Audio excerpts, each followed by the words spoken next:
Hey there and welcome back to the channel. So my name's Ryan and today I'm going to do a unboxing and give you my initial thoughts on this Shopbox spindle sander. So let's get started.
Instruction book.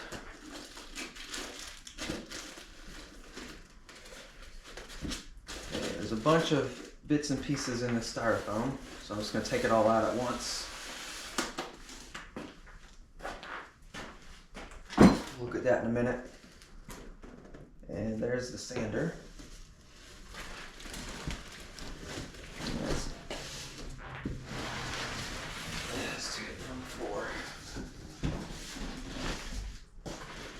A lot easier to lift that out from the floor.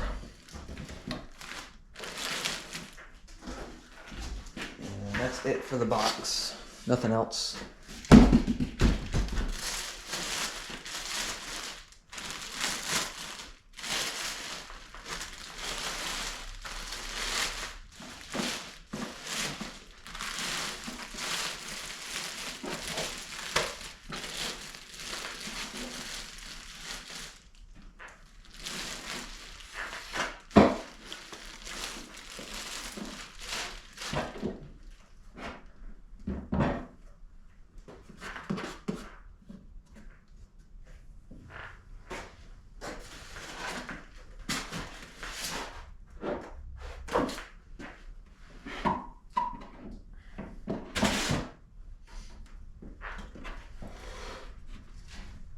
It does have rubber feet on the bottom, so that's good, especially for a sander.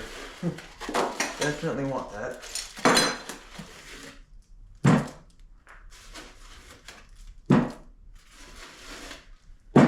These are all the rubber sanding spindles that come with it. And that's it for that styrofoam. These are going to be all the table inserts and the initial sanding pads, discs.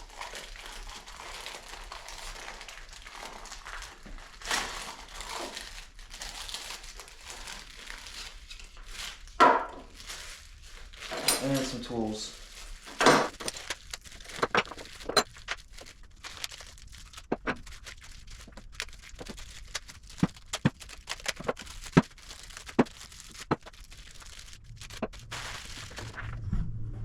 Alright, not a whole lot to it, so I'm gonna get to reading on the instructions really quick and throw some stuff together and I'll bring you back. Alright, so super simple and easy. I just put the sandpaper on the discs on the drums, and actually before I did that, so this comes with 80 grit sandpaper, and I do not plan on using that, at least not for what I'm planning on using this for today. So I had already bought a big pack from Amazon of different varieties. And so this is just a variety pack. It came with 80, 120, and 240 grit. So I got the 120 grit out of that kit and used it, put it around all these spindles, because most likely this is not going to be used for 80 grit. It'll be rare. So, but at any rate, I do have the 80 grit here if I ever need it. But we've got 120 on here now. Pretty self-explanatory and easy to get this, all. There really wasn't anything to put together. I mean, just putting the parts on here, putting the paper on. I cleaned the top off with WD-40, and then I've used some paste wax, and so it's got a nice protective finish. And then you just there is I don't know if I can get this back off here now without taking the sander back out, but let me get a hook. Be right back. Okay, so I think normally if you take the sander back off, the sanding pad back off, you should be able to get to this easier without having to have a hook or whatever, but I've got a hook, so I don't have to take that back off.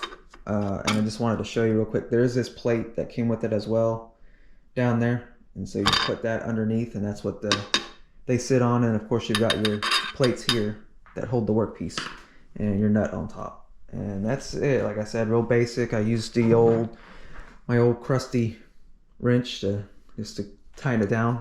It doesn't need a lot of pressure.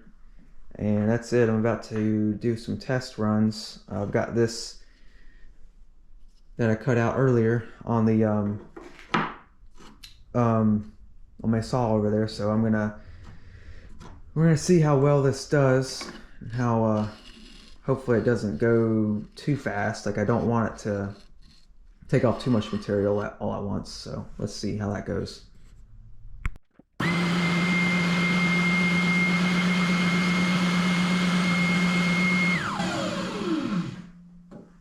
All right, well, there's only a few spots I could actually get to, because this is a pretty tight fit. So this is gonna be a lot of hand sanding if I want to continue this, but that worked pretty well. It doesn't, it works exactly how I wanted, and it doesn't like just remove material ultra fast or anything. So it's pretty controlled. I like that. So this spot might need a little bit more on it. Let's get that.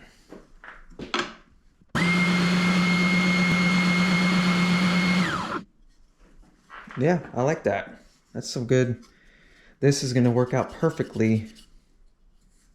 This is my first time having a spindle sander, and I've always wanted one because they always looked ultra useful.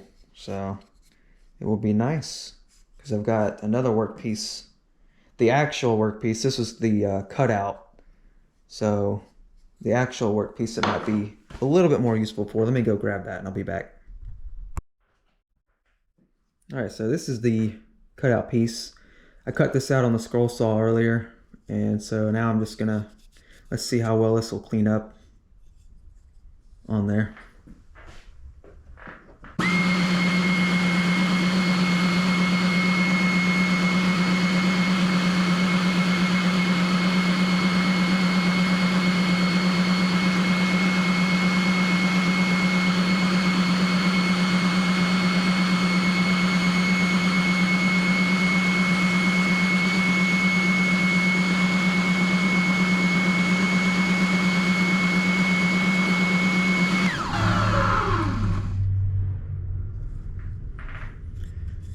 So it's still going to take some sanding by hand to get into some of the really tight grooves, but that worked really well.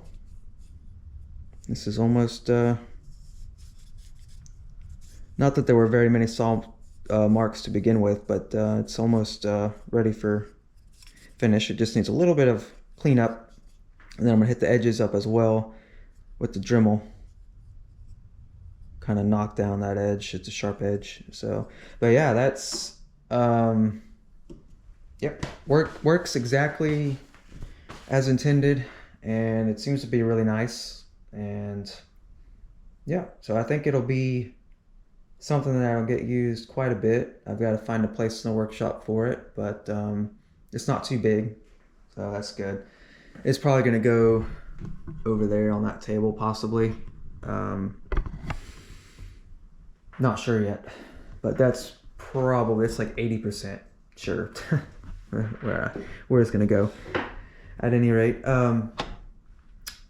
just to follow up on the scroll saw, I'll go move this out of my way and I'll take you over there. I did move the scroll saw over here because it was on that table, and this table is not really a great workbench, as you can see it, and it was built a while ago and with scrap wood and stuff, and it was never really I guess intended for a workbench. It was more just to hold stuff, and that's, I guess, what it's going to be doing again. Is just, I'm just going to have, like, you know, like the chargers on it, and this could be, you know, I could like do paperwork or whatever. I can just set stuff here that's you know, I'm not tool wise, but, you know, just set stuff here that I need on a table, but just not like on my workbenches. So it'll work for that, unless I decide to get rid of it, but I'm not sure about that yet. I'd rather continue using it. But at any rate, I brought the scroll saw over here, and I've got it clamped down.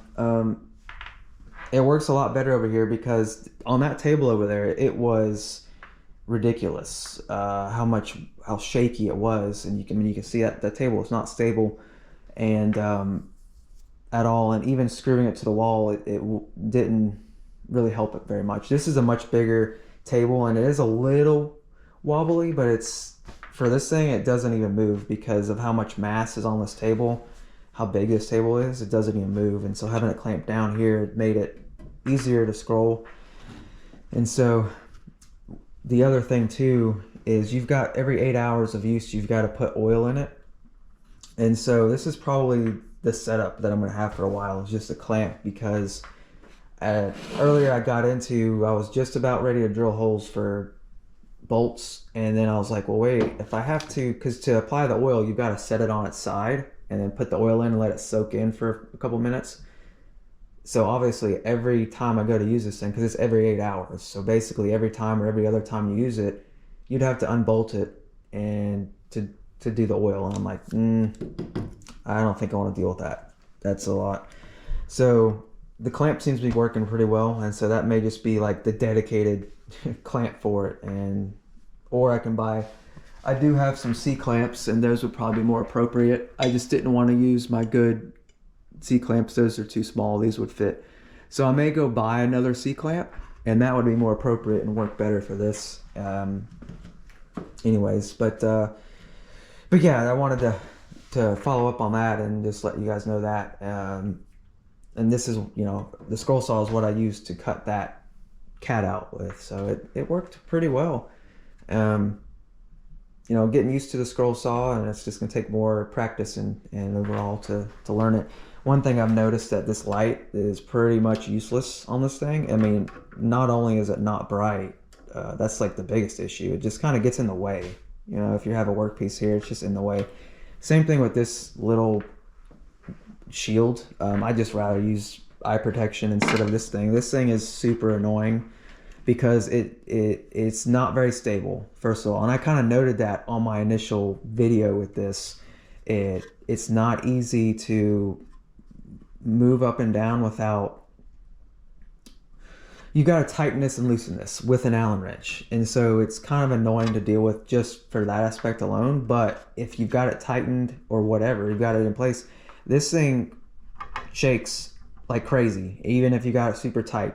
And it is very distracting and annoying when you're trying to look at your cut through it. And so I'm actually going to do this now, is I'm going to take this off of here. It's not getting used. I'll just tell you that much. It's not getting used. Just use these. I'm sure higher end models probably have a better setup, but this thing is super annoying. So there you go. I'm gonna take it off now. Oops. Didn't mean to do that, but at any rate, yeah, I'm getting used to it and really starting to enjoy it. I'm gonna be doing some more practice. I did some practice cuts here on this little exercise block. And then after that, I was like, well, I'm ready to cut something out for real. So did it.